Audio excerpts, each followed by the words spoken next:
These long dog days of summer, I mean, we just made it through a heat wave. Mama was parched through this heat wave. I was hitting up Dunkin' every single day, and I will continue to probably for the rest of my days, but especially this summer. Dunkin' is helping everyone stay cool this summer with its lineup of refreshers. These drinks are packed with bold, fruity flavors and served ice cold. It's amazing. Dunkin' refreshers are the perfect afternoon pick-me-up. I like to start my morning with them personally, and then sometimes I go back for a second one because I'm just feeling crazy. They come in a variety of delicious flavors, including fan favorites mango pineapple and strawberry dragon fruit. And then for a limited time, there's black cherry and there's pink pineapple. I'm going to tell you something right now, and it's a bold claim, let me tell you, but I stand behind it. Pink pineapple will change your life. It is so good. It has me feeling like I'm sitting in a pool, resort side, just living, honey. It's so yummy. Try your favorite flavor with green tea, sparkling water, lemonade, or Dunkin's all-new limeade. I haven't tried the limeade yet, but I'm going to. Usually I get my drinks made with green tea and occasionally lemonade, but I do really like the green tea. Or if you don't want to build your own, try one of Dunkin's curated refreshers like the Cherry Lime Ricky or the Ultimate Pink Daydream. The Cherry Lime Ricky, scrumptious. I could drink like 3 of these a day. They're so freaking yummy. Head to Dunkin' today and find your favorite refresher. Dunkin' refreshers contain less than 1% fruit juice. Limited time offer. When it comes to online college, Southern New Hampshire University is so good, it's scary. Listen, the facts don't lie. SNHU has degree programs that fit your goals, online classes that fit your life, and real support at every step. And if that wasn't enough, they've got some of the lowest online tuition rates in the U.S. This is an airtight case, you guys. Visit snhu.edu/morbid to get started. That's snhu.edu/morbid. Every good detective needs a partner to support them on important cases. Think of a State Farm agent like your sidekick, there to help you along the way in your search for coverage. State Farm can help you choose the coverage you need, whether it's for your home, car, boat, or even RV. With so many options, it's nice knowing you have help finding what fits for you so you can get back to solving all of life's bigger cases. Go to statefarm.com or use the award-winning app to connect with a local agent and get a quote. Like a good neighbor, State Farm is there. Hey, weirdos, I'm Ash. And I'm Alaina. And this right here is the Morbid. Whoa, this is morbid. Alaina's like, what the fuck did you just say?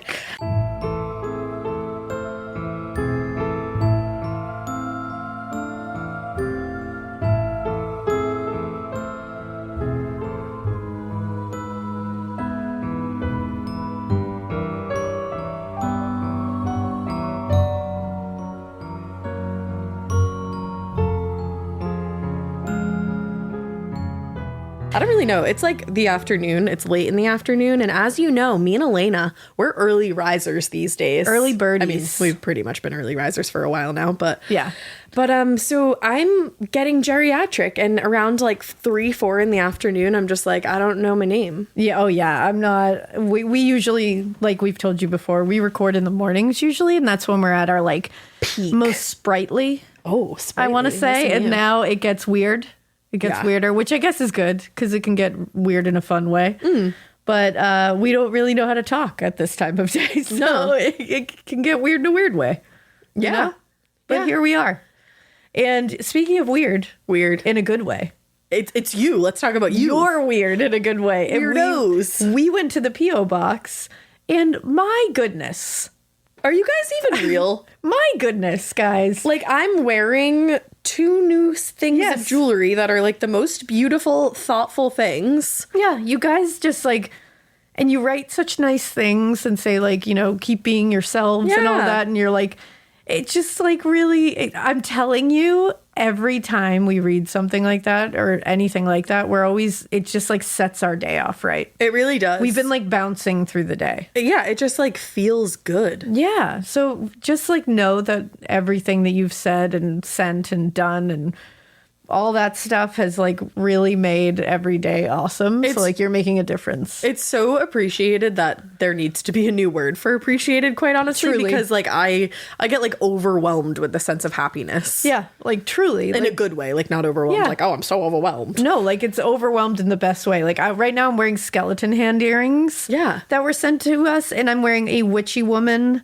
bracelet that I love. Yes, and somebody sent us, and we're gonna like thank everybody, obviously. Yeah. We have like the little tags that go along with everything next to your thing. So but I got like this cool snake ring and the witchy woman bracelet. And also somebody like crocheted us ghosts with little witch hats. And they are sitting in front of, please know.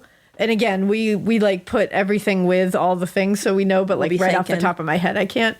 I don't know everybody's name that sent it, but the little ghost that's crocheted with a witch hat is sitting on our pod desk in front of us while we pod. And Alaina can attest to this. There's something about, I took the one with the purple hat, if you sent it, so you know. There's something about this guy that I'm looking at right here. Holding him like a child. There's something about him, and I love him. This ghost has soothed Ash's soul. Yeah, well, many times in the last couple of weeks. Yeah, I've had like a lot of anxiety in the last couple of weeks. And she'll just grab him. I literally grab him and I just snug him. And I'm not really like I love a good stuffed animal when I was younger, but I'm not like a big stuffed animal girly now. This is my guy. Yeah. This is my man. That is your man. Step aside, Drew. No, I'm just kidding. No. But honestly, like you guys you rule, and you've made us feel really appreciated. And I just hope that you feel just as appreciated, because it's absurd how much we appreciate you. It is. And I also just like, today's been such a good day. I really want to shout out my wedding photographer. Like I just have to, because we got a sneak peek of our engagement pictures today. And like all of you should use this woman as your photographer, because number one, she's so sweet. She made us feel so comfortable within like 5 minutes. And these fucking photos, they came out so good. And these are just the sneak peeks that we got sent to us. So our photographer that we're using is Molly Quill. And if you want to follow her on Instagram, it's Molly Quill Photography. And if you don't do that, then I think you're lame. She is amazing. Like can't wait for you guys to see some of these. Because I was so nervous, and I know like anybody else getting married, it's a crazy process. Yeah. And I was so nervous, like, because I was like, what if I don't like how I look in the pictures? Like I'm not at the weight that I want to be at, and you know, like what if my face looks weird here and blah blah blah. Let me tell you, none of that matters. If you have the right photographer and if you are in love with the right person, none of that matters. I love that. Like Molly made me feel like a goddess in these pictures. You look like a goddess in those pictures. Shut up. Thank you. And Drew looks like a handsome prince. And Drew is just so fucking cute. I want to punch him. Me too. I'm not going to, because not nice. But I'm just happy. I'm so glad you're happy. I'm glad that you're happy. I'm happy. My little matron. My matron. Technically, Alaina's my matron of honor, but like, how rude is that, you guys? It just doesn't sound great. Isn't that the rudest thing to say to somebody? Yeah. When they announce you, I'm going to tell them not to say that. Thank you. I appreciate it. I just have 2 maids. I'm still a maid. I know. Even that is like fucked. I know. The truth is, it's all weird. I'm going to call you guys my humans of honor. I love that. Yeah. Fuck that. You're not a maid. You're bitches of honor. Oh my God. Imagine if I had you guys announced as my bitches of honor. Yeah. I'll do that. Please do that. I will. Wow. Wedding planning is fun because you can do whatever the fuck you want. It's your damn day. It's your damn day, but this whole episode is not about me. It is ass. It is ass. It's hard to say. It is ass. So there's that. You know what, Mikie, my little brother? I understand why you called me that for the first 3 years of your life. Ass. He used to call me Astley. Yeah, he did. Yeah, a little shit. But I get it because I just couldn't even say my own name. Yeah, you know, but that's where we are right now. It is an Ash-centric episode, and I'm trying to get comfortable. I was going to say, and can you hear the squeak? Oh, God, the chair, the everything. I'm happy, okay? No, I'm happy. I'm happy, chair. All right, we have an Ash-centric episode today, and it's kind of honestly different than anything we've really ever done before. Ooh. Because this is going to be like an episode about somebody that was framed. Ooh. Yes, which kind of gives it away. Intrigue. Yeah, the Spoiler the alert. episode title would also give it away. I have to move again, so I'm sorry, okay? These chairs, we need new ones. They're not comfortable. I can't look at my computer and also look at you if I don't move. You got it. I moved. There you go. Squeak, All right. squeak. I will not move Squeak, again. Squeakity, squeakity, squackity. All right. So this episode is about the framing of Kelli Peters. Ooh. Have you heard anything about this? No. Nor had I. I actually don't even remember how I found this case because it was a while ago. All right, there we go. But I did find What an interesting tale. Yeah, you're welcome. We're both like, yeah, I don't know what this is. Well, I know what it is. You know now. what it is. I just don't know how I found it. I'd probably Google. But I did find a great source in the LA Times articles written by Christopher Gofford. I'm sorry if I didn't say that correctly. It was cool how they broke it up. It was like broken up into chapters on the LA Times. I love when they do that. I'm going to link it in the show notes for sure. Yeah. Incredible 6-part article. And then I also found a great source in Kelli Peters' book, which is entitled I'll Get You, Drugs, Lies, and the Terrorizing of a PTA Mom. Wow. So I see where we are now. What gave it away? I don't know. What do you just have a feeling? But I used a bunch of other great sources that I'll link in the show notes. But for time purposes, let's get rolling, shall we? Let's get into this. PTA moms, let's go. Yeah. On February 17th, 2010, Kelli Peters was where she usually was on weekday afternoon. She was rounding up children for their afternoon activities. Kelli had a completely different career before her daughter Sydney started school.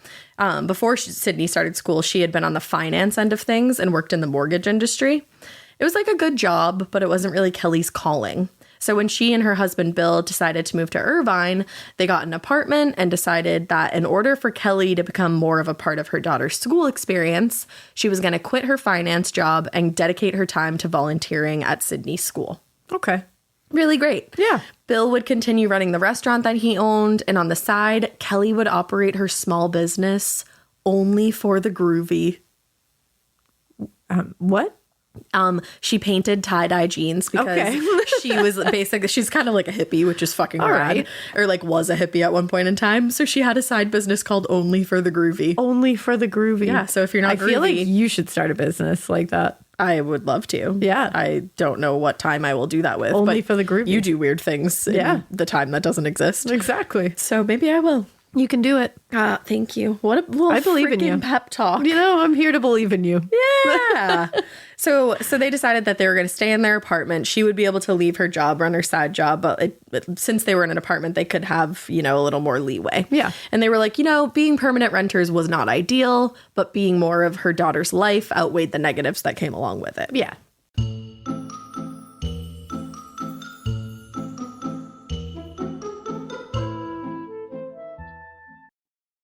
Your home should show off who you are. Now is the time to boldly write the newest chapter in your home story.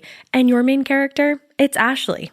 Ashley has styles that balance timeless appeal and modern trends to bring your personal look home. Yes, these are well-crafted and affordable pieces with eye-catching design, but they're also built to stand up to real life. With features like stain-resistant performance fabric, options that are incredibly durable, easy to clean, and stain-resistant with machine-washable covers. Plus, Ashley provides fast, reliable, white-glove delivery right to your room of choice, so you can style your space without any stress.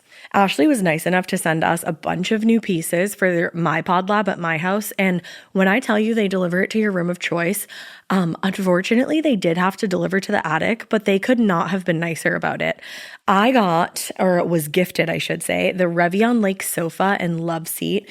It's in this like olive-colored velvety fabric. It's so nice. I will say it is so freaking easy to clean because if you know me, you know that I have a white cat and a black cat and then a multicolored cat. The white cat loves to just roll all up on this furniture and leave his hair everywhere, but it's so easy to vacuum. I also got the Meili coffee table. So I have that, like I said, in my attic, but I'm ready to order another one for my living room because this coffee table is so beautiful. It has this like antique old money vibe to it. I absolutely love it. And then finally, I got 3 actually of the core stone end tables.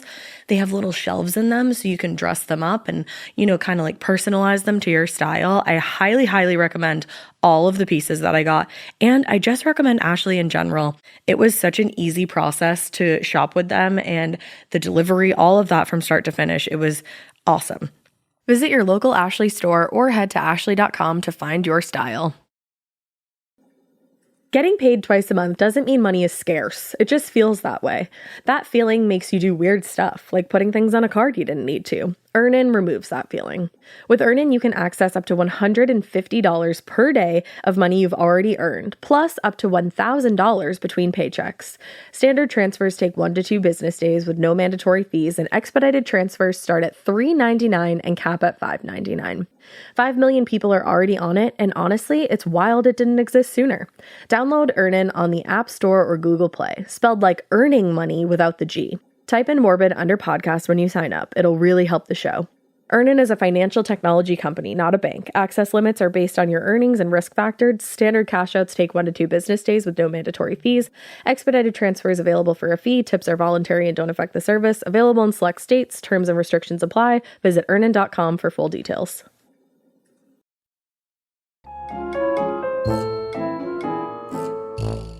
So immediately, the kids, the staff, and the parents involved in the school system were drawn to Kelley. They freaking loved her. She had a great personality. She was really good with the kids, and she had really great ideas too. So in no time, she became president of the PTA and also had a critical role in eventually orchestrating a program for the kids that offered cooking, sports, and art classes. Oh, cool. Yeah, really cool. I love that.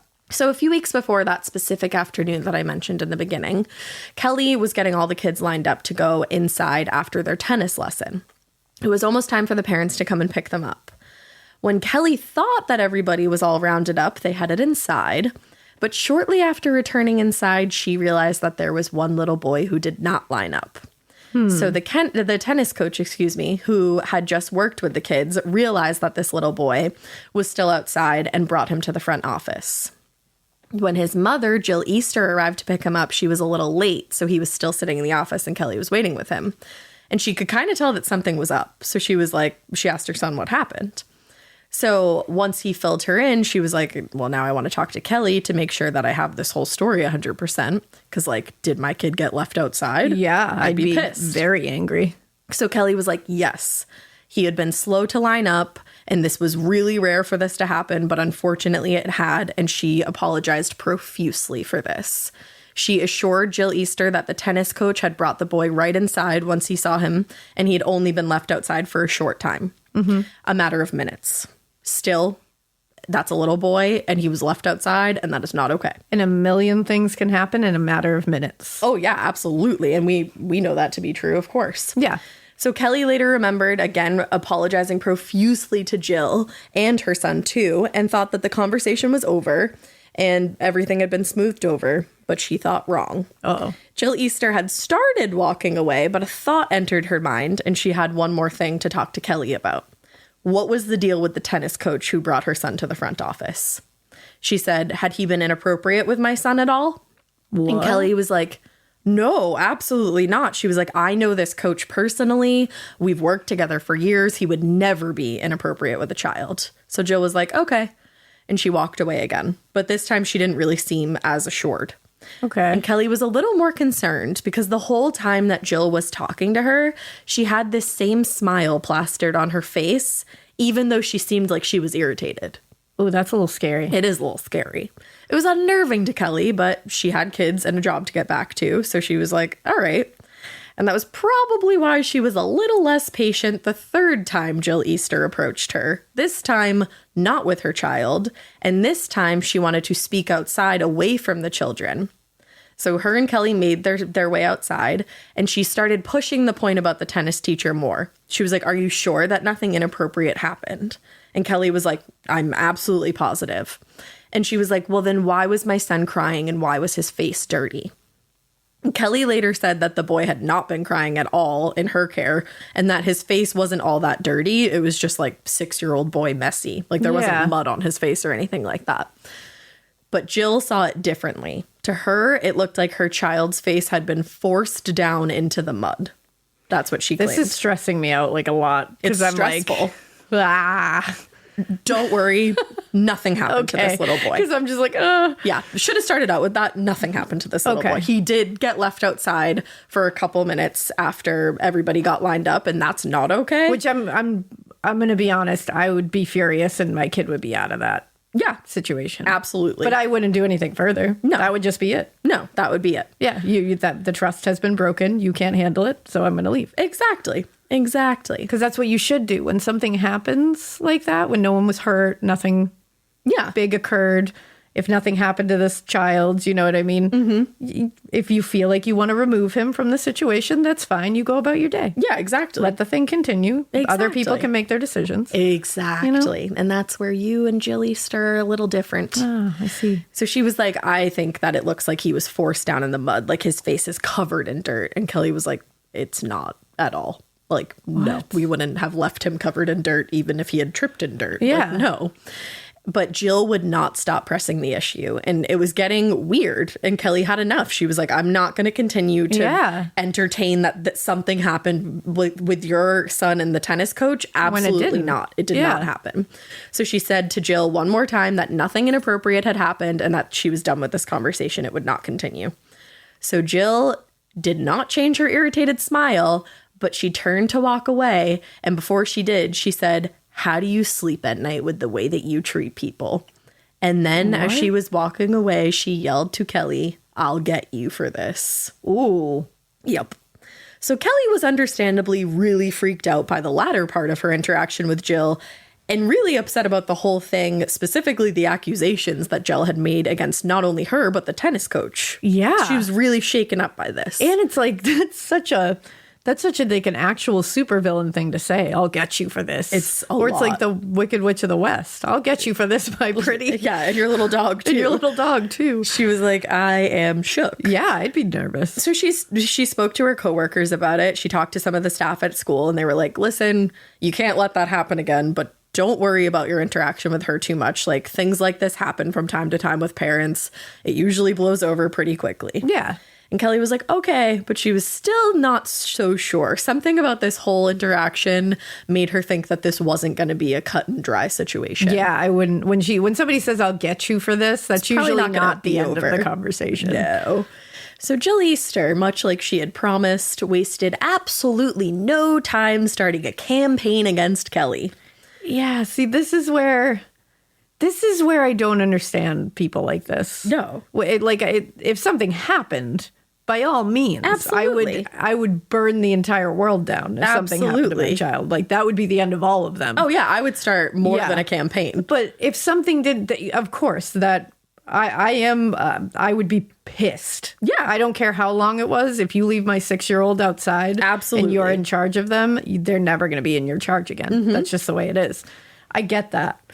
But even if that happened, like I said, I would never start a campaign against someone. No, I wouldn't do that anyways. Like, I don't understand, like, when that stuff happens now with people, I don't understand starting campaigns against somebody. No. It's a weird waste of time. It's like a very weird fixation. It also just says so much more about you than it does about the person you're campaigning against. Like, just remove yourself and your son from that situation and let other people make their decision. Mm-hmm. If they want to leave their children there and everything turns out great, then that is their business. Right. Like, you can make your decision. Let other people. I never understand these kinds of things. No, and honestly, when I'm approached by somebody like trying to get me to think one way because of their experience, I'm like, oh, I want to experience my own thing. Yeah, just like let me make my choice. Like, this isn't a cult. You don't need to brainwash me into thinking how you think. But Jill, that's what she wanted to do. But it's like, did she really think, and sorry if I'm going ahead. Oh, no, you're okay. You can say, like, shut the fuck up. I would literally never. But if, like, do you think she really thought something happened? It's hard to say. Okay. And I think it'll become more clearer as the episode goes on that it is hard to say. I think that Jill Easter loved her children. Yeah. Obviously. Because if she really believed something happened. Yeah. Then I'm like, So the thing is, and we're going to get into it. There was an investigation there were multiple investigations done, and all three investigations, and I don't want to get too far, but all three investigations proved that absolutely nothing happened. Okay. This child was not distraught. Like, he was completely fine. So I don't know. I don't know if I don't know if her brain wanted to trick her into thinking that something had happened. It's easy to get that way when you're that worked up. Yeah. And you'll see. We'll get to it. You'll see. So she starts this campaign against Kelley the day after this whole incident had gone down. Jill was at the school handing out flyers to parents accusing Kelley of and this is in quotations, deliberately locking her son outside of the school, calling him slow to his face, and dragging him out back and bloodying his knuckles. What? So this incident turned in from he got left outside for a couple minutes, too long, wrong, like we've said. But it got escalated into she deliberately locked him outside, called him slow to his face, which I think that came from she said he was slow to line up. Yeah. She was not saying, she was not insulting him in any way. Yeah. Malicious with what she was saying. Then saying bloodying his knuckles. Like, how do you even bloody someone's knuckles? Especially if you've already locked them outside. I don't understand. Like bloodying his knuckles? She said she dragged him out back and bloodied his knuckles. What? And also, like, I think there would probably be footage of that. Wow. Yeah. I just picture her, like, standing with her arms crossed, Regina George style, as she is watching everybody read the flyers. Yeah. Though, and I'm like standing whoa. at the top of the stairway. Yeah, just like, But the school's principal, Heather Phillips, got a call about this, all this commotion. And once she was briefed, she went outside to confront Jill herself. She was like, Jill, this is harassment. Yeah. And you need to get off of this property. Like, you got to stop. Jill, an attorney, told the principal that she was fully within her rights and that she was going to continue to do this until Kelli Peters was either fired or left. That is a plot twist. I did not know she was an attorney. Whoa. She is an attorney. She was. So she threw in... she threw in that she was actually considering making a bumper sticker for her car, laying out what she'd written on her flyers. Like, she was not done here. And she spent the next few days handing out those flyers. And once she ran out of those, she would just hang outside of the school and talk to any parent who would listen about her version of events and how outraged she was that the school was not doing anything about it. But that wasn't the truth. The school had done something about it. They launched an investigation into her reports, as did the after-school enrichment director who oversaw Kelley and the volunteers, and the Irvine police launched their own investigation. Okay. So the school did, the parent company of the after-school program did, or like the enrichment program did, and the police did. Wow. All three investigations founded the same results. Neither Kelley nor the tennis coach had done anything inappropriate to this boy. No crime was committed. And while Jill had said that her son had been left outside for 20 minutes, all three investigations found that the time was was closer to 5 to 8 minutes, which is still a very long time to be left outside unattended. But it's not 20 minutes. But it's not 20 minutes. And the other thing is, I don't know if this was like a gated area. Mm-hmm. So, you know, if I would hope that it was. I would hope that it was. I would think like that, like even 8 minutes, like leaving a 6-year-old outside for 8 minutes when they don't know if they're being let in anything again would be terrifying for the 6-year-old. Mm-hmm. Like a little like, why am I locked out? Yeah. Kind of thing. But I just like, one, you don't need to make it worse. No. Like 8 minutes is already pretty rough. That's pretty bad. Mm-hmm. That doesn't look great. No. For anybody involved in this situation, no kid should be left outside at a school. No. That's just the way it is. 8 minutes is bad. Mm-hmm. So why are you upping it to 20 to look crazy? Right. Because like 8 minutes is bad. You don't need to elongate the time. Yeah. 5 to 8 minutes is a rough amount of time. And now it's just looking wild. Like 20 minutes, you don't need to lie. No. And then what is happening? Like, why are you adding all of this stuff on? And that's so messed up to do to your kid. Oh, it absolutely is. Like, are you trying to get your kid to believe something happened? Like, what is going on? Well, and so everybody that was, like, undergoing these investigations spoke with this little boy. Yeah, so he's having to go through all this. He's having to go through this, but all 3 investigations, literally, they were like, he wasn't bothered by this at all. Yeah. Like, it happened, and he was probably scared when it happened. Sure, but he probably wasn't that affected by it. No. It's more like a parent thing that would be affected by it. But all of them were like, yeah, no, like, he was completely fine. Yeah. Like, he wasn't even crying. Damn. And there was no mud on his face whatsoever. This is just so weird. It's the crazy. Like, this is so weird. This is the weirdest beginning.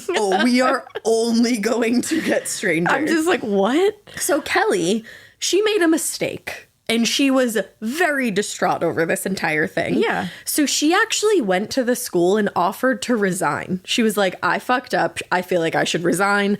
I'm making the school look bad. Like, I can't believe this has all happened because of me. I'm freaking out. It was a mistake. It was a mistake. No one was hurt, luckily. And I'm sure she never had it happen again. I was going to say, and I'm sure that will make you look 100 more times before you go inside. So the school was like, you don't need to resign over this. Absolutely not. Like, these things do happen. So Jill Easter was still not happy, though, and now took things even further. She petitioned the court for a restraining order against Kelley on the grounds of stalking. Wait. Yes, I did say, I was gonna say that Jill petitioned the court for a restraining order against Kelley for stalking. Jill claimed that Kelley was now stalking her and her son and had gone as far as to even threaten Jill's life. Wow, this has escalated. There was no evidence of such, and so the petition was denied, but Jill was still not done. Now she filed a civil suit against Kelley, staying true to her word that she was going to get her. She also filed against the school district, and the parent company of the after-school enrichment program. So in the civil suit, she and her husband, who was also an attorney, claimed that Kelley had falsely imprisoned their son and that the event left him with emotional distress and extreme and severe mental anguish. This is so disturbing. It's the most bizarre. This is so disturbing. It is the most bizarre. Like, I'm at a loss. I don't even know what to say here. It's wild. So it was enough for Kelley to have to hire an attorney at this point. But eventually the Easters, that's Jill and her husband's last name, the Easters dropped the suit when it became clear that they weren't going to win. Yeah.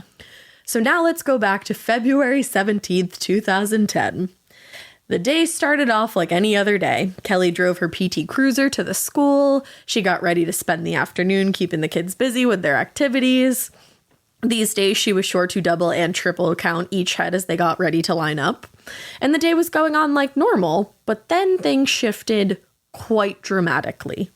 Kelley was called to the school administrator's office, and when she walked in, there was an Irvine police officer standing there. Uh-oh. She was told that the officer needed to speak with her privately, and Kelley's first thought was that something had happened to her husband because her husband traveled for work, and she was like, oh my gosh, was he in some kind of accident? They quickly assured her that wasn't the case. That wasn't why they were there. So the police officer asked Kelley his first question, and she is taken aback. He wanted to know if he went in her car and searched it, what he would find. And he said, Kelley was like, you wouldn't find much of anything, but you can go ahead and search it. Like, feel free. Yeah. So she follows the officer out to the parking lot, but she's like getting nervous and confused. Yeah, because even if you know you haven't done anything, but you're like, why am I being happening? asked? Like anytime, it's like when you get pulled over Yes. for like barely doing anything, like maybe you're speeding or something, and you get pulled over and you're like, am I going to be like arrested? Like you're just like, you have no idea because it's such a scary situation. Anytime there's like a person of authority asking you to do something, it's like, you're like, fuck. Why am I being made to do this? Well, and she's walking outside and she sees that there's a cop car with its lights turned on parked behind her car, so she is not going to be able to get out, and a helicopter flying overhead. What? So she's like, what the fuck is going on right now? It. So the officer opens the doors and takes a look around, and it does not take him long to exit the vehicle holding a pouch that had been tucked behind the driver's seat. It kind of sounds like it was like in the pocket on the back of the driver's seat. You know what I'm saying? Mm-hmm. Okay.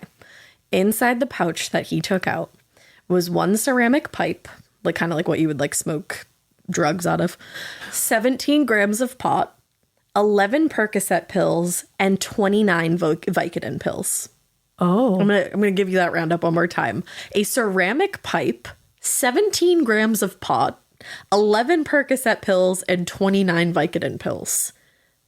The weirdest medley that one could find. That's a strange concoction of things. Now, the possession of pills were enough to be a federal offense. Oh. So that was bad. That's really bad. So everything gets spread out on the roof of the car, and Kelley is sobbing and begging the officer to get that away from there. She's pleading with him, and she explains over and over how she has no idea where these drugs came from. She has no idea who they belong to. She absolutely does not do drugs. Her husband doesn't do drugs. She doesn't even think she has friends that do drugs. Oh, no. She's losing it.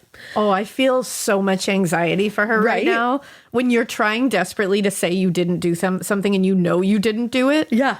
Oh, that's the worst feeling, is when you just want to like scratch your own face off because you just want to be like, this is not mine.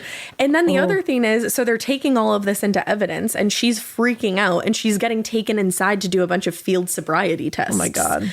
And the whole time, all she can think about is her 10-year-old daughter, Sydney, who goes to this school, hearing about this or seeing it, and just in general having the word spread that she was some kind of, and this is her words, common criminal. Wow. She's losing it. Oh my God, my whole body is like stressed out right now. Right?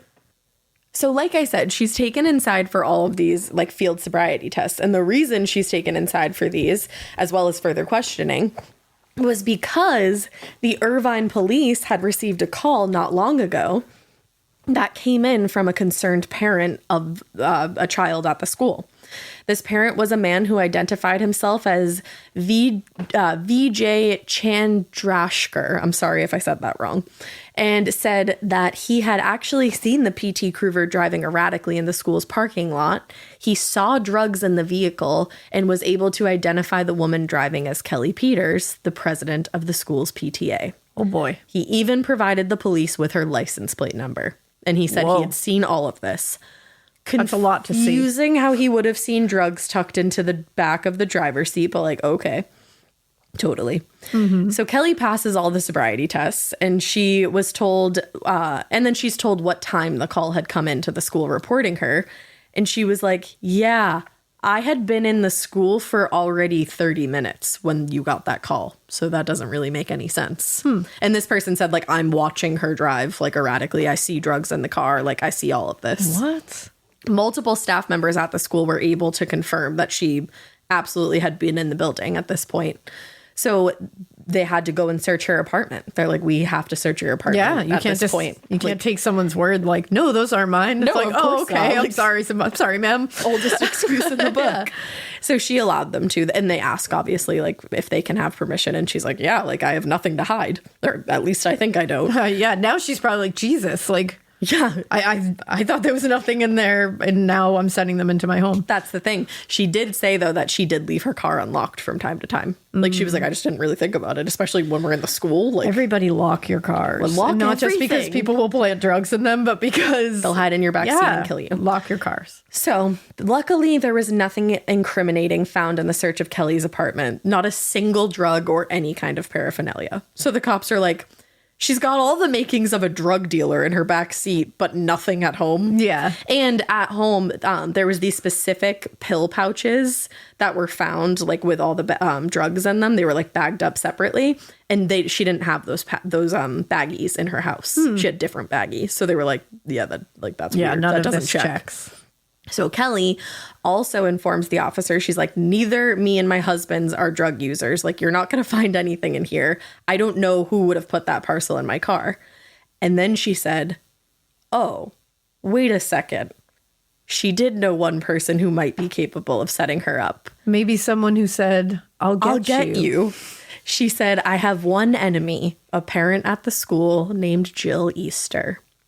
So now a little background on Jill Easter. Let's talk about Jill. Let's talk about Jill. I've been really wanting to say Je m'appelle lately. Je m'appelle. John said it the other day, and I was like, I'm going to say that more. Also, John said it with like a really good French accent. Oh, honey, Alaina's eyes are real spicy right now. And I was like, can you learn more French? Oh, she loves a ha-ha. I'm just kidding. Well, that wasn't supposed to come out like that. It was supposed to be more like ha-ha. But it came out as am I a fucking goose? What just happened to me? I'm screaming. I'm not well, bitch. Oh, man, that's funny. Right. Back to Je m'appelle Jill. Je m'appelle not Jill. No. Je m'appelle Ashkel. It rhymes. To j'appelle Jill Easter. Oh, there you go. I don't know. Anyways, I'm losing it. Jill and Kelli were cut from two very different cloths. Kelli was said by many to have a heart of gold, whereas Jill had been known to be a stoic, standoffish, inaccessible ice queen. Oof. Those were literally the adjectives used by the people closest to her to describe her. Oh, no. So that's bad. If anybody used any of those words to describe me other than maybe stoic, I'd be like, wow. Yeah. I should get new friends or a new personality. Bitch, I don't know. I couldn't find her birthday. Oh, I want to see if I can track it down. Do it. Jill Easter. So there were people who even went as far as describing her as, quote, a bit of a spoiled brat who was used to getting her way. Oof. So I think that's kind of where this whole thing stems from. That's not great. Jill had gotten her law degree from one of the best schools in America, which is UC Berkeley. And she worked for a time as a corporate and securities lawyer at a firm in Palo Alto. Palo Alto, I think it is. Thank you, geography queen. I might have said it wrong, and I might have just steered you into the storm. But Well, you I'm know hoping what? that I didn't. Cheers to the foot. Cheers. We just cheered touched feet. foots. It was gross. Foots. We just touched foots. It was terrible. But we presented you both Palo and Paulo. Yeah. So do with that what you will. She worked there. Palo Alto. But that was actually where she met her husband, Kent, who she would eventually have 3 children with.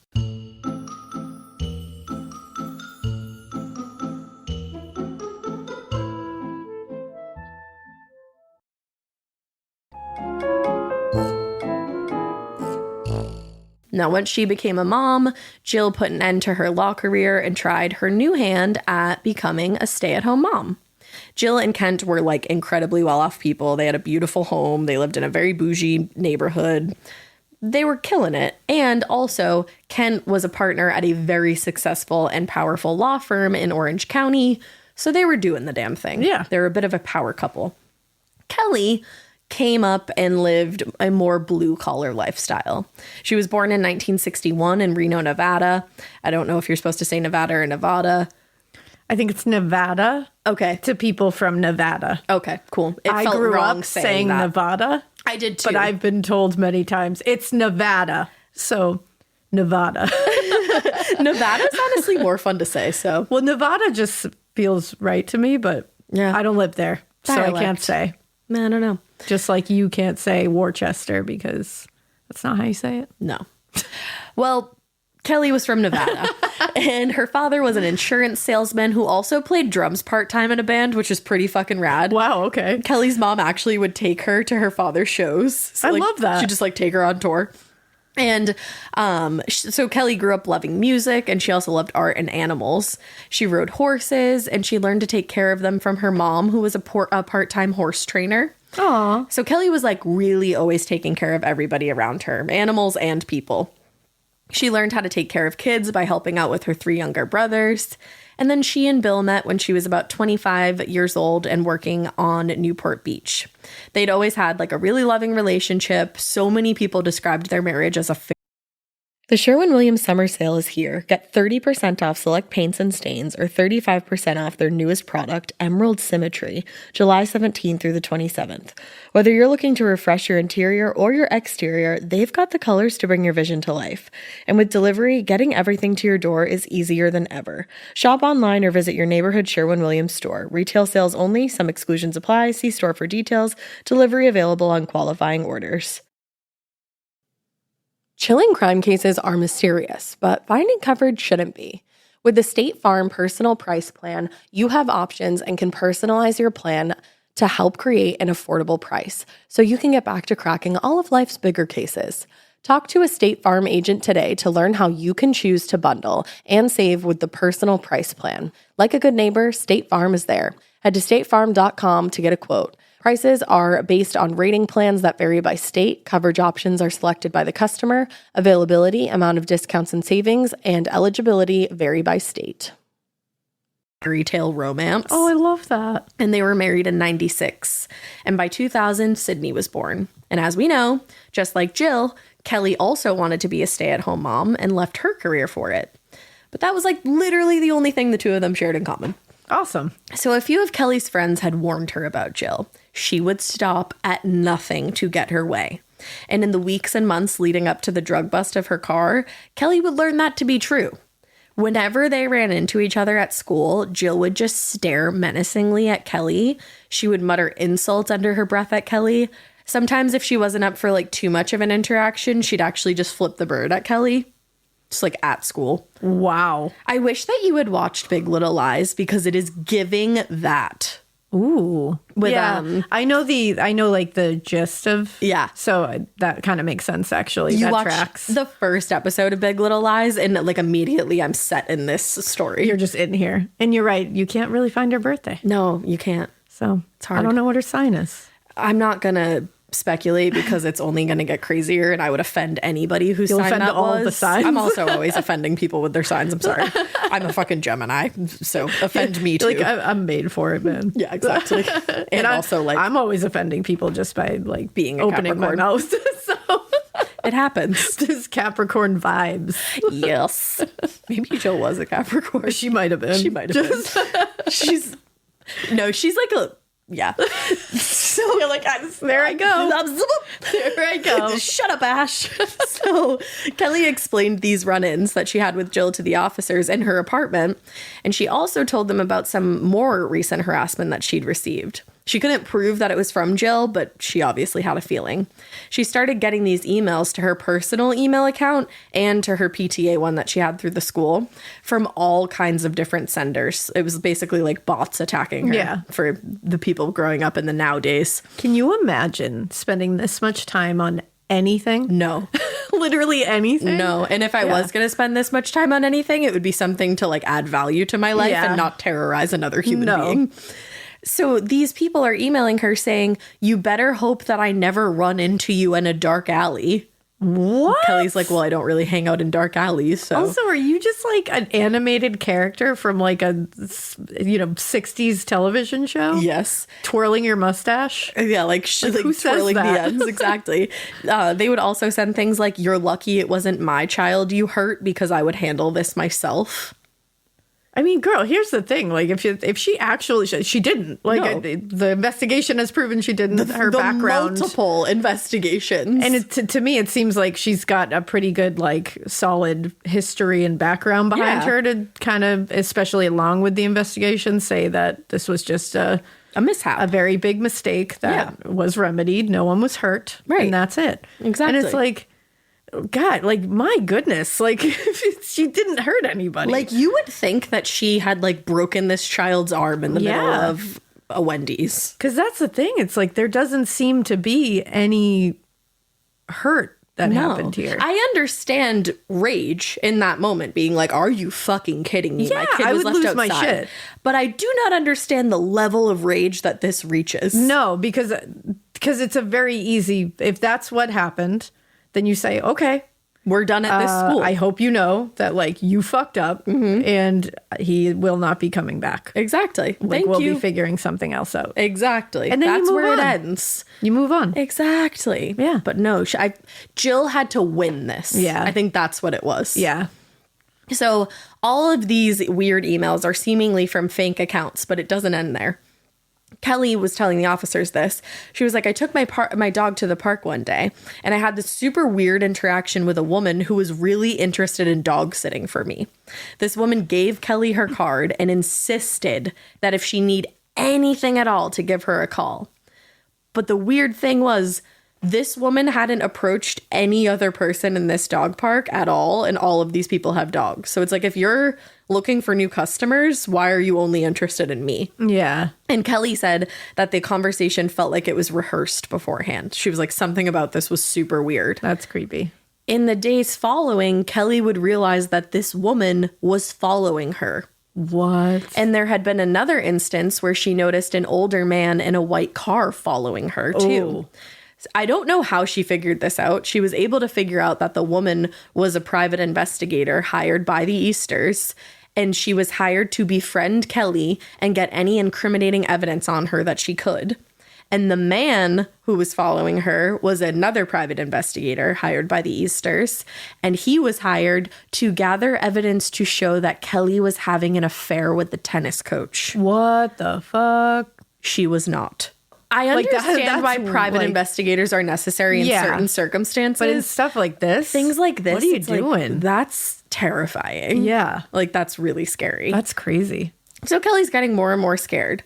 Her mistake had not called for this kind of a reaction. She'd apologized profusely. She did not think that this was going to be the end result of this. Yeah. And she started worrying that she was dealing with somebody unhinged here. Yeah, I'd be a little worried. She was terrified that things were going to escalate further. She was really scared about the safety of her daughter because it seemed like this woman was going to stop at nothing to destroy her. So she started worrying about letting her guard down, and she was worried about letting her guard down specifically when it came to Sydney. She said she, quote, felt in her heart that Jill was going to kidnap her daughter. Oh my God. She was terrorized. So she changed the locks on her apartment. She started carrying pepper spray, and she avoided being alone any moment she could help it. But as we know, this was still far from over. Oh my God. The police didn't arrest Kelley, although they very much could have, since they didn't find any kind of evidence of drugs or drug use at her home, or, like I said, like anything that matched this weird parcel. And they had now had the background on her relationship with Jill Easter. They were like, I think we need to investigate this a little further before something's going on here. Any kind of arrest is made. Kelley was not ruled out as a suspect, but she also was not the only one that the police wanted to look into. There's actually another character, quote unquote, in this whole debacle. This is a character. There was a father who lived across the street from the school who was known to have a history of, quote, strange and alarming behavior. This man was known to wander onto the school property without permission. And I said he's a parent at the school, like a parent of a child at the school. Still. You can't do that. I just wanted to make sure I had said that. Yeah. He would go on strange rants to the staff. He was heckling the crossing guard all the time. And he would videotape the kids crossing through the crosswalk. No. He also showed up as Batman to pick his son up, like on a day that wasn't Halloween. And he was also known to be desperate for the PTA president position that Kelley held. So the police were like, yeah, he's a pretty good suspect. Huh. So they interview him, but he gave an alibi that checked out for the time that the phone call was made. But this man was arrested later for imitating a security guard on a high school campus while in possession of a gun. What the fuck? Yeah. This area, like Irvine, California. Is everybody okay? It's one of those areas where like everybody moves because there's no crime and it's like so safe and la-di-da-da. And it's like all of this shit is lurking beneath the like, fucking... are you all right out there? I'm all set. No, thank you. What is going on? Because, you know, when you got to the Batman thing, I was like, I can't even be mad at that. No. It's like, maybe he told him he would show up as Batman. And that's fine. Sometimes you tell your kids something and you're like, oh, well, shit, I have to gotta do that. And I wouldn't give a fuck about what other parents thought about me when I pick up my kids. But like you put it together with everything else and you're like, bleh. Yeah, like videotaping children in the crosswalk. The videotaping the kids was the part when I was like, no. Yeah, exactly. No. And then the last part. Well, in the last part, you're just like, what the actual fuck, exactly. Dude? Like something is wrong here. It sounds like he was a mentally ill person. Yeah, there's something was wrong. Like judged heavily, but then he needed help clearly because that incident happened. Dangerous. So, you know, let's hope that man got the help he needed. Let's hope. But back to the original predicament. In another attempt to get to the bottom of how these drugs ended up in Kelley's car, the police decided to investigate the phone call that they'd received from that concerned parent, VJ fake last name guy. There were a few problems with that caller. There was no parent or student on file with that last name. The caller had given a fake number as the callback number. Like if they were like had to call him back, he literally provided them with a fake number. Listening back to the call, the investigators agreed that the man seemed nervous and had stuttered a few times. And 4, he started off with an American accent, but after he was asked for his name, which was a name of Indian descent, he started using a fake Indian accent. Huh. So the police said that it was like after he gave the name, he realized that it like required an accent or something. Which is like, it doesn't. It doesn't at all. But like, okay. How rude of you. What? So with all the bizarreness, they make the decision to trace the call. The caller had said that he lived across the street from the school, and that's why his vantage points showed him so much.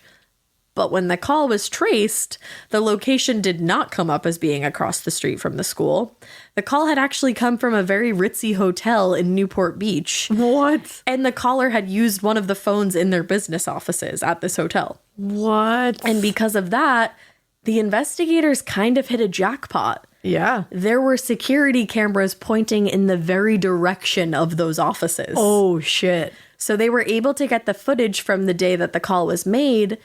And wouldn't you know it, that man making that call happened to look just like Jill Easter's husband. Get the fuck out. Kent Easter. Are you kidding The me? footage was shown to multiple school like administrators and staff, and they were like, oh yeah, that's Kent. Like 100%. What? Yep.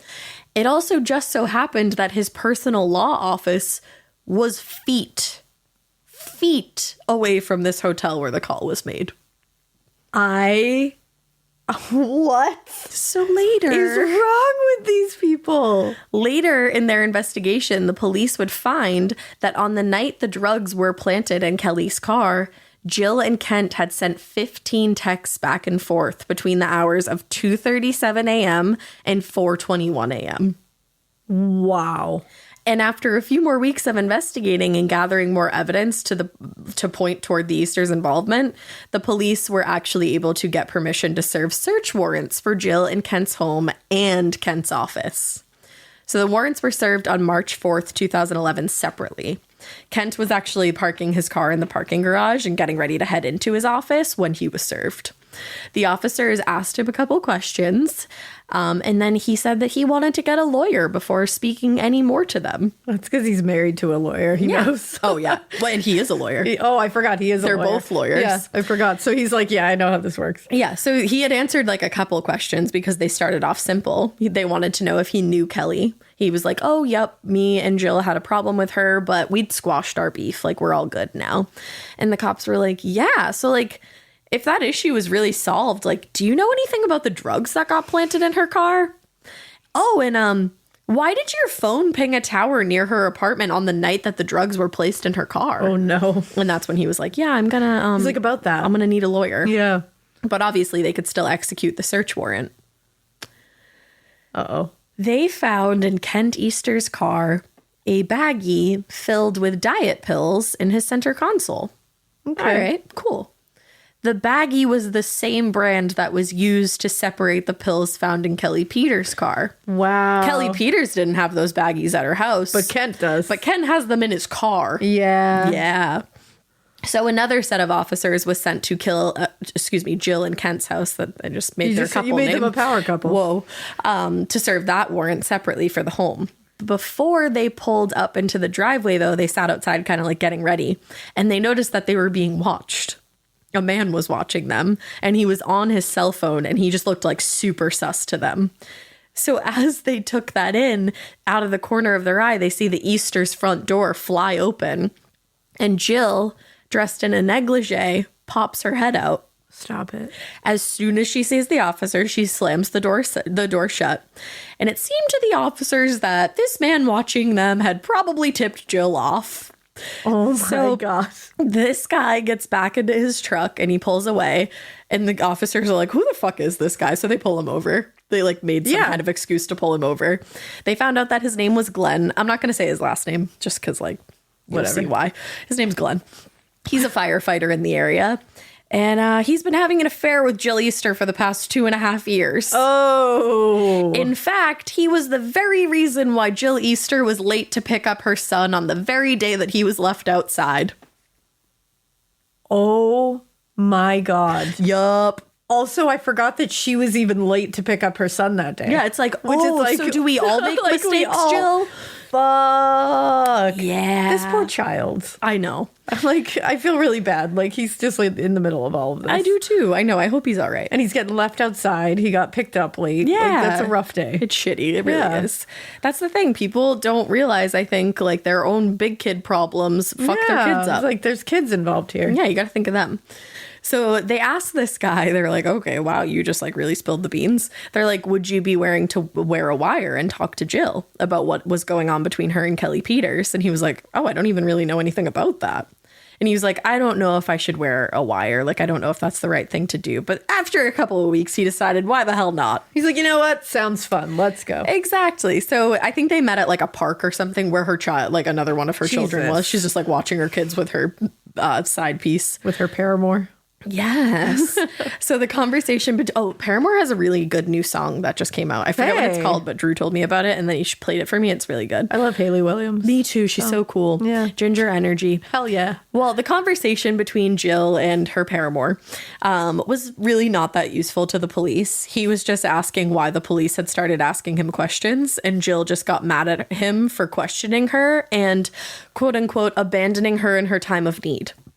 Okay. Yeah. Okay, Jill. She actually got so pissed at him during that interaction that she later went to his house and told his wife everything.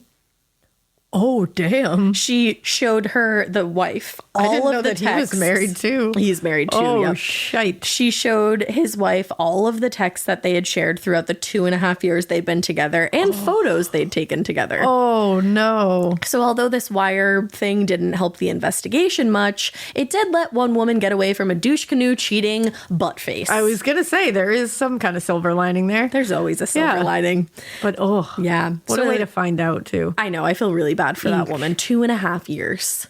Yeah. I mean, that's bad. That's really bad. And when you get contacted by the other one, that's a no-go. And I would also just be I'd be like, what, you're showing me pictures? Well, and that's, I don't need to see that. Like, I've seen enough. That's the thing. It's like you have the betrayal and the awfulness of hearing about what your husband or spouse is doing. Right. But now you're hearing it from her or him or them or whoever it is, like that's like going through with this. Yep. And they're showing you evidence like almost like they're enjoying showing you this. It's like, Jill was like, I've been fucking your husband. Oh yeah, like that's 100%. Like that's fucked up. So messed up. But I'm glad. Get out of there, girl. Get out of there, girl.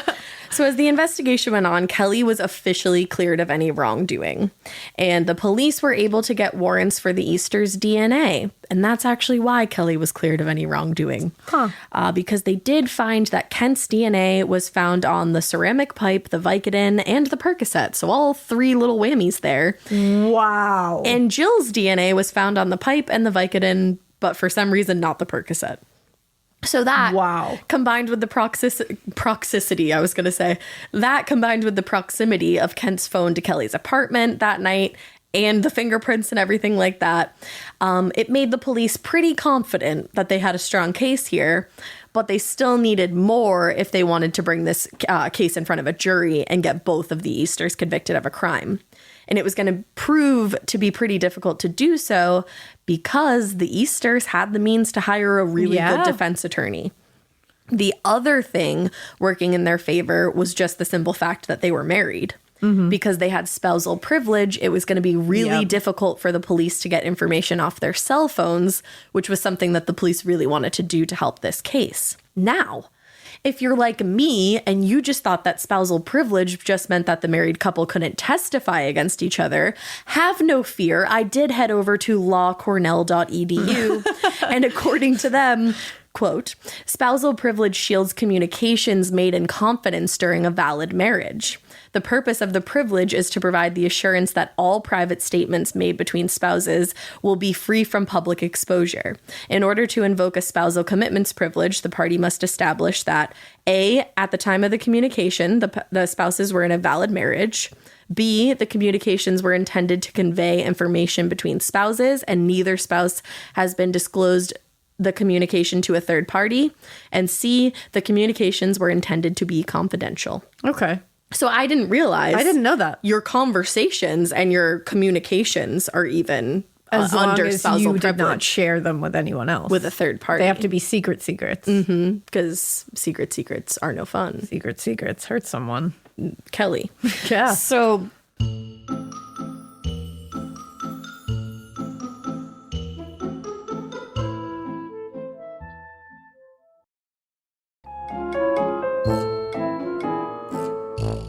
that was going to be difficult because they really, really wanted the communications on their cell phone, but it was basically impossible to get those. If they were holding it tight. And the spousal privilege, man.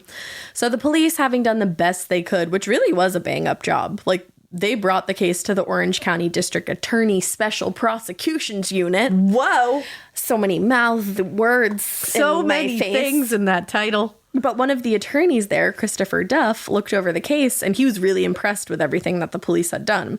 They had put a lot of officers on this case. At one point, there were about 20 officers investigating this case. Yeah. Because this is so wild. They probably were like, pick me. I was going to say, I'd be like, I want to do this. If I was an officer, I'd be like, hi. Yeah, like, I will be part of this. Please spill more tea. Like, I just need to know how this ends. Exactly.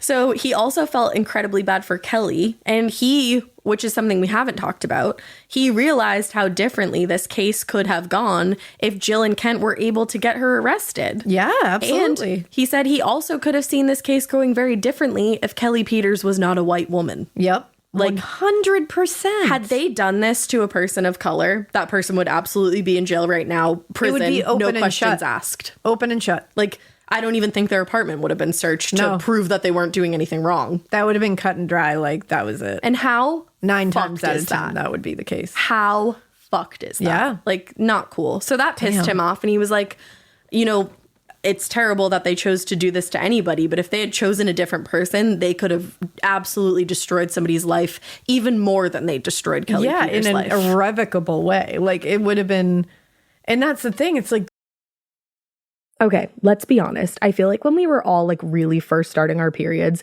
we all had that moment where we bled through our jeans or something like that. And it always happened at school or at a sleepover somewhere really embarrassing. Periods always come with enough surprises, right? So nobody wants a pad that stinks. And honestly, women have been expected to just deal with that for way too long. That's why Kotex is changing the game with a completely redesigned lineup of pads and liners like Kotex BioCare. Kotex BioCare is the first and only pad with the pH proactive system that helps optimize the pad's pH. And the pad helps combat odor and irritants from period blood. Listen, we take care of our faces with 12-step routines, but we're just going to ignore our downstairs mix-up? Absolutely not. Kotex BioCare gets it, and I love that. Check out Kotex.com for more details on the new launch of Kotex BioCare, available in regular, heavy, overnight, and daily liners. Every flow covered. Now available at retailers nationwide. Here's a quick podcast for all you true crime fans. The case of the missing Reese's. It was me at the store with my mouth. Motive? They're Reese's. What was I going to do? Stop myself? Tune in next time to see if I do it again. Spoiler, I will. Wow, that had everything. Reese's, suspense, Reese's. this isn't just playing. This isn't like a game, man. No. Like this is such heavy shit that can destroy someone's life. Because there were people, and I'll make that point later. This is a mother with a child. These are two mothers. Yeah, which is the That's saddest thing what's of all. wild to me. It's a mother doing this to another mother. And Right. it's like, damn, you could have taken her away from her children forever. Mm-hmm. And even though Kelli Peters didn't go to jail, there were still people that thought she did this and thought she was guilty. It's and reputation. It destroyed her reputation. And then you're sending private investigators after her, which is heightening her anxiety. Like, she thinks she's so scared, she thinks you're going to kidnap her daughter. Which I can't honestly, imagine that. I would probably think the same thing if I was in this position, because the lengths that Jill and her husband went to destroy this woman's life. Yeah. I mean, yeah, I would be terrified as well. Absolutely. So Chris Duffy was just as fucking passionate as we are right now. And he was like, you know what? I think it is, quote, crucial that Jill and Ken Easter are arrested and put through the same legal and criminal process that they wanted Kelli Peters, an innocent victim, to go through. Yeah. Let's go. So he decided to file the case, and once he did, Jill and Kent were promptly arrested. Damn. Kent was arrested outside of his Newport Beach law office. Newport Beach law office, and Jill was arrested at their home. They both were charged with conspiracy to procure a false arrest, false imprisonment, funny how the tables have turned, and conspiracy to falsely report a crime. So their trial was set for October 2013, but literally the night before it was supposed to start, Jill's attorney filed a declaration with the court stating that Jill had been the one to plant the drugs in Kelly's car, not Kent. Whoa. Now, all of the evidence pretty much proved that it was Kent. His cell phone was pinging those towers at those hours, and he was texting Jill from that area. Yeah. So maybe Jill was finally ready to fess up to something. Or maybe she knew that if she and Kent were tried separately, she could testify on his behalf, because you can testify for your spouse. You just can't testify against them. And maybe she could help prove his innocence. And then she knew that by pleading guilty herself, she would most likely receive a lighter sentence. Wow. So she thought... She lawyered it. She lawyered it, yeah. Exactly. But the DA, Christopher Duffy, had absolutely no intention on going easy on Jill. He later said it was symbolically important that she went to jail. She was a rich Orange County housewife who committed a serious crime, and people wanted to make sure she paid for what she'd done. Damn. So when all was said and done with Jill's trial, she was sentenced to 120 days in jail. Okay. That's it. Okay. Kent was not going to plead guilty or go down without a fight. He hired a very impressive legal team when it came time for his trial. And he hired like a legal team and also hired some of the most highly respected defense attorneys in the country. Damn. Like, he went for it. So since Jill had confessed to doing the actual planting, it was really easy for Kent's team to make it look like he was kind of just a pawn in Jill's game, and that she basically bullied him into helping her take down Kelli Peters. So his attorney explained everything to the jury, and summing it all up by saying that Kent was a, quote, overly trusting husband trying to appease a difficult wife. Wow. I'm like, you're really just going to be like, he was just trying to shut her up. Yeah. So he planted drugs in an unassuming woman's car. Oh, what a okay. defense. They actually even used Jill's affair to their advantage, claiming that Kent actually knew about it, and that's how powerless he was. He just sat around and let it happen because he didn't want to lose Jill. Wow. Yeah. So during a later civil trial, Kent admitted that he was the one to make the 911 call implicating Kelli Peters, and that the reason he'd done it was to save his marriage with Jill. He doubled down, saying that he was scared of what Jill would do if he didn't help her. Wow. So his team really just tried to set him up to look like a pathetic nincompoop. Yeah. They actually even tried to convince the jury that he and Jill switched phones that night, and that's why Kent's phone had pinged the towers near Kelly's house. It was really Jill with Kent's phone. Okay. Yep, totally. Okay. Yep. The jury was not buying it, though, especially once the DA provided evidence showing that both the Easters' phones had been pinging for at least 8 hours near Kelly's apartment, which meant that they, quote, were both driving around Kelly's apartment the entire night before the drugs were found in her vehicle. Oh, my God. How scary is that? Yeah. Just thinking about that, you're like, my God. They just were like driving. And also, like, where are your kids? I was just going to say, your parents. Like, how do you have fucking time to do any of this? You hired a babysitter to go plant drugs in somebody's car. Like, be felonious? Are That's you joking? Insane. Also, where did you get that amount of Vicodin and That's the other Percocet? thing. Like, weed is like all everywhere, but like, where did you get that? My goodness. Now, the thing was, the jury also didn't really like Kent Easter as a human. They said that he was detached and arrogant. But when it came time to deliberate, there was one juror who did not want to convict. She said that she felt like the crime didn't fit the punishment. But the judge was like, let me clear things up for you. Your role is not to determine sentencing or anything like that. You're just to decide whether they're innocent or guilty. Nothing more, nothing less. But in the end, the jury still couldn't figure it out. I think this one person wouldn't budge, and a mistrial was declared. Wow. So his second trial began in 2014, and this time the jury quickly decided that Kent Easter was guilty. Yeah, I was waiting for that. He was sentenced to 180 days in jail, 100 hours community service, and a 5-year suspension of his license to practice law. Damn. Yep. He was fired from his job. His reputation as a lawyer was absolutely destroyed. It was unlikely that he would ever get a job in law again. Yeah. And he was only given 1 day to make arrangements before he was taken into custody. And when he got there, this is a trigger warning because this is one of the most fucked up things in this case. When he got to jail, Jill started the conditions were really awful for him. Like, he really hated it. And he was talking to Jill about how terrible it was. She started convincing him to try to kill himself so that she could cash in on the life insurance policy that would have given her $500,000. And she felt like Kent should do this for his family.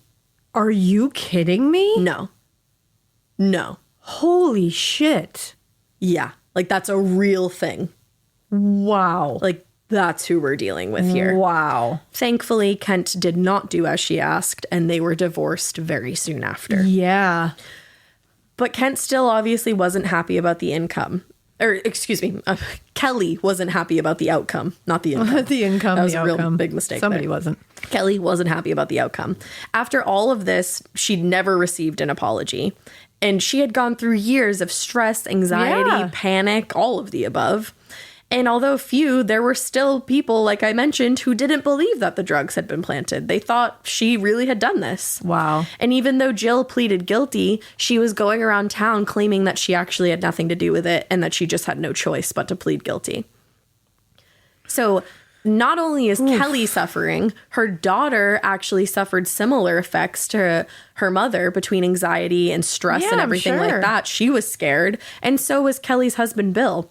Throughout the entire ordeal, Bill had trouble sleeping and was suffering panic attacks. Oh, my God. And the day after Ken Easter was found guilty, Bill was actually hospitalized. He had multiple organs failing, including his kidneys. Oh, my God. Because he was so stressed out.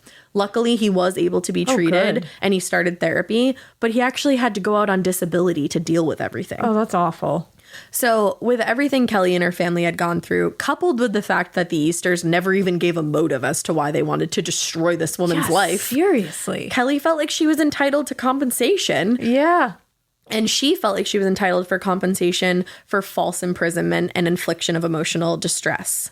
So she sued the Easters in a civil suit. I don't blame her.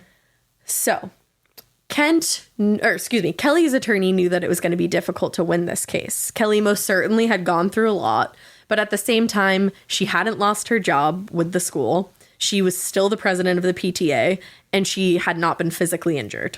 So it was going to be hard to convince a jury that anything had happened here. Yeah, of course. Also, because Ken Easter had no money and no job, he had no choice but to represent himself in this matter. This meant that he was going to be the one cross-examining Kelley, which was going to be incredibly stressful, and he's a skilled attorney. I was going to say that's literally his job. So Ken's whole shtick was to really emphasize that he had lost absolutely everything. Kelley remembered in her book that he was, quote, acting poor and penniless. He would hang his head and give sad eyes to the jury like some starving waif. He didn't even wear a belt. He didn't even wear a belt.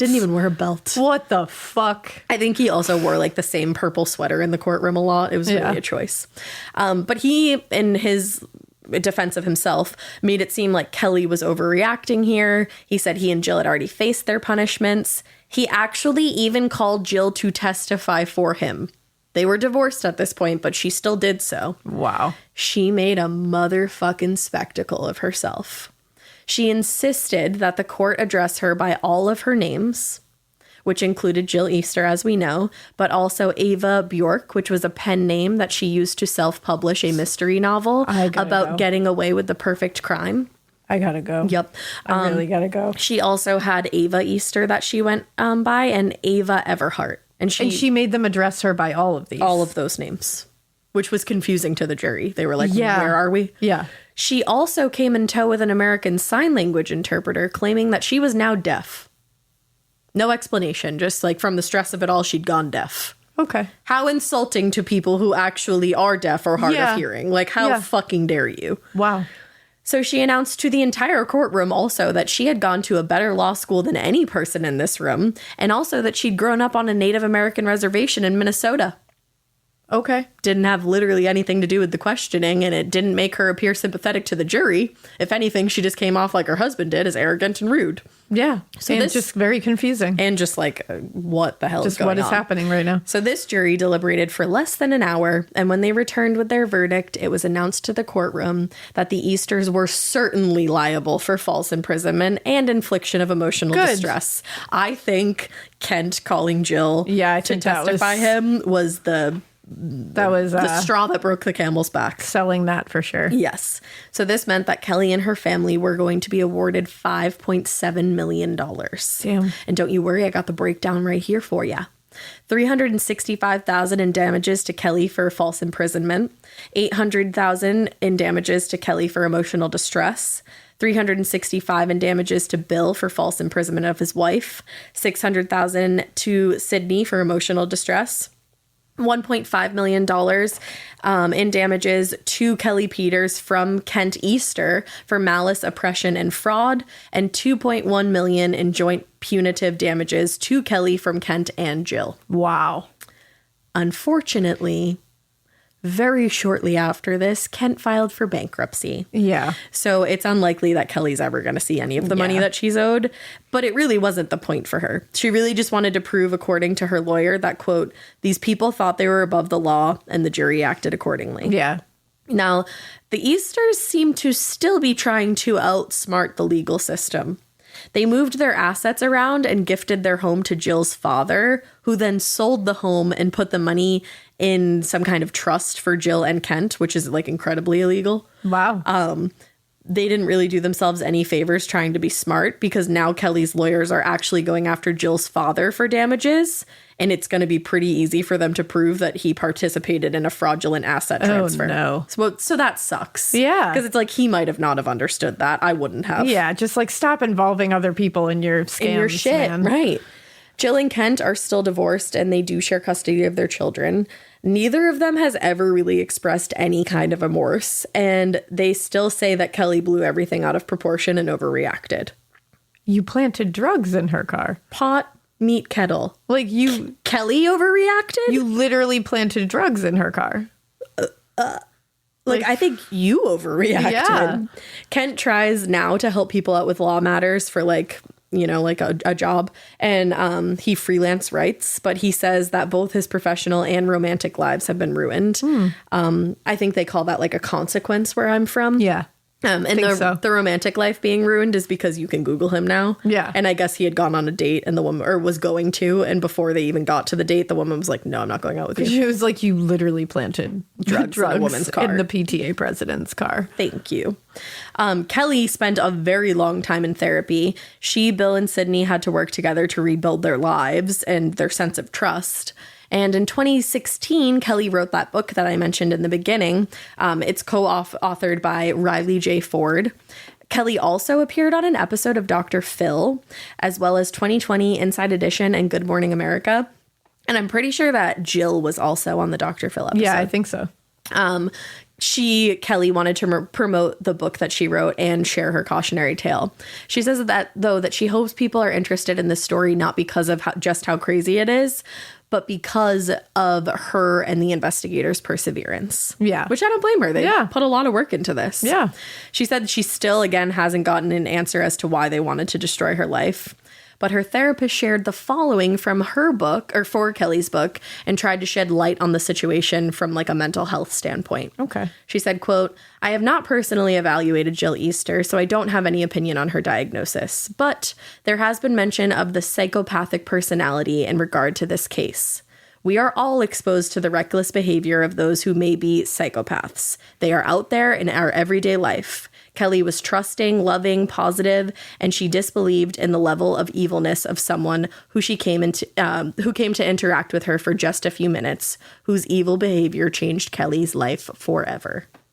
Wow. So whether or not you believe that Jill was mentally ill, ultimately she was used to getting what she wanted when she wanted it, and she didn't get that from Kelli Peters. Mm-hmm. Kelli Peters seemed to be one of the first people that Jill encountered that just didn't give in to her antics.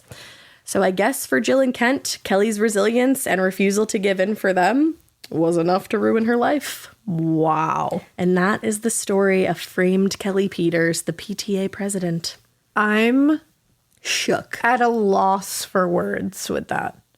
Insane. And there's even more detail, by the way, in those LA Times articles written by Christopher Gofford. I'm sorry. Definitely, if you want to hear more, go read those, because he includes like even more detail, like between like when Kent was first served the papers, he actually has the interactions between the officers and Kent that are really interesting to read. There's a lot more tidbits in there that I didn't use. I just don't understand this. No, like I don't understand this. Like I'm like just trying to, like, what the fuck? What the fuck is right? What the fuck? Like what's wrong with you? Right. Like, that's the thing. This is like such a different case than I think you or I have ever presented. Yeah. But when I was reading it, I was like, no, the weirdos literally got to hear this. Yeah, they got to one. hear this because it's just so wild. That is the most reckless thing I've ever heard. Reckless. And it's like, just like, there's not even a word. If you really thought someone hurt your child, then you go out to lengths to make sure that person is like, you know, investigated. Absolutely. Through the law. Faces a consequence through the law. But like, investigations happened. Multiple. And it sounds like, you know, nobody was really claiming that anything happened here. Right. Like, besides somebody who wasn't there. Right. And it's like, what? Yeah. What? Like I've said, we've both said it a million times. I understand being mad. Yeah. I do not understand the level that this reached with that being the inciting incident. I just never understand devoting your life to taking someone else down. No. I will never understand that kind of behavior. I really won't. And this is just a perfect example of it, that it's like, you devoted all of your time. Mm-hmm. It literally is like an episode of Housewives. Yeah. Like Kelly's lawyer says it at one point, like Jill was like an OC housewife. It's like, it really is like an episode of a TV show. Like, yeah, it's just really weird to me. I'm like, why do you have that much time? You shouldn't have and that why much are you spending time. this much time doing that? I have no idea. And it can't be good for your insides either. The thing is, it's like, they both had time because they were stay-at-home moms. So like you get time like when your kids go to school to like get stuff done. But like Kelly dedicated her time to being at school with her child and like helping the lives of the other kids. Exactly. And Jill dedicated her time to doing this. All the time. Like, that's why you wanted to be a stay-at-home mom? And it's like, were you feeling good inside? Like, that had to have fucked your insides up, But I think she was also so cheating on her toxic. husband for 2.5 years. That's And like toxic in their shit. home. Oof. It's the whole thing. Damn. Is such toxic shit. And it's also a cautionary tale. Just lock your doors. Don't trust people. Frickin' don't talk to anybody. Yeah. And make sure, my dad always told me to, like, if somebody's strange or if somebody's weird or somebody's just like off to you, like giving you bad vibes, he was like, write it down. Mm-hmm. Write everything down.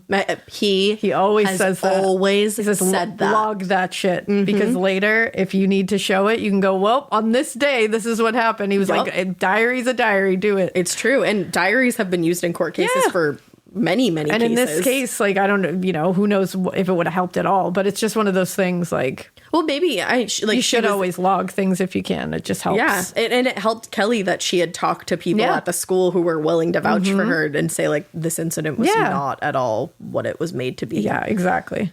So damn wild. I had to tell you guys this what one when I found it. I was like, what the fuck? What a story. So with all of those words being said, we do hope that you keep listening. And we hope you keep it weird. But not swear that you convince your husband to plant drugs in somebody's car and you take down their life, because wow, that would be like such an overreaction to anything. Literally anything. Don't do that. Bye. Bye.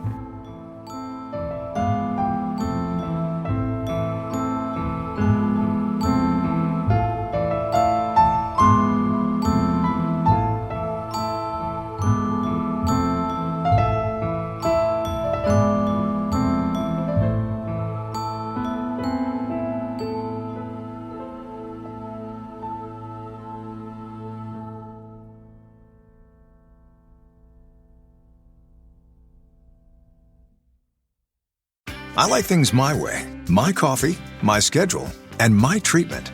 So I talked to my doctor about self-injecting with the Vyvgart Hytrulo prefilled syringe, which contains efgartigimod alpha and hyaluronidase QVFC. It's injected under your skin, subcutaneously. It means I can inject in my space, on my time. It's my treatment, my way. Visit VyvgartMyWay.com. That's VYVGART MyWay.com. And talk to your doctor about Vyvgart Hytrulo. Brought to you by Argenix. You've tried melatonin, the white noise machine, the blackout curtains, the magnesium, and you're sleeping fine. Not great, just fine. At some point, you have to consider the 4-year-old pillow is doing more damage than the magnesium is fixing. Coop Sleep Goods is running a bundle sale July 9th through the 20th. The starter bundle is the move. 2 pillows plus a sheet set, 40% off. And we're not saying it'll fix everything. We're just saying you've tried everything else. Coop's pillows are adjustable, designed to fit how you sleep, not just tolerate it. Mix and match any 2 pillows at 25% off or go all in on the starter bundle. One real upgrade beats 6 mediocre ones. Head to coopsleepgoods.com/comedy. That's COOP sleepgoods.com/comedy for 40% off the starter bundle and 25% off all other bundles.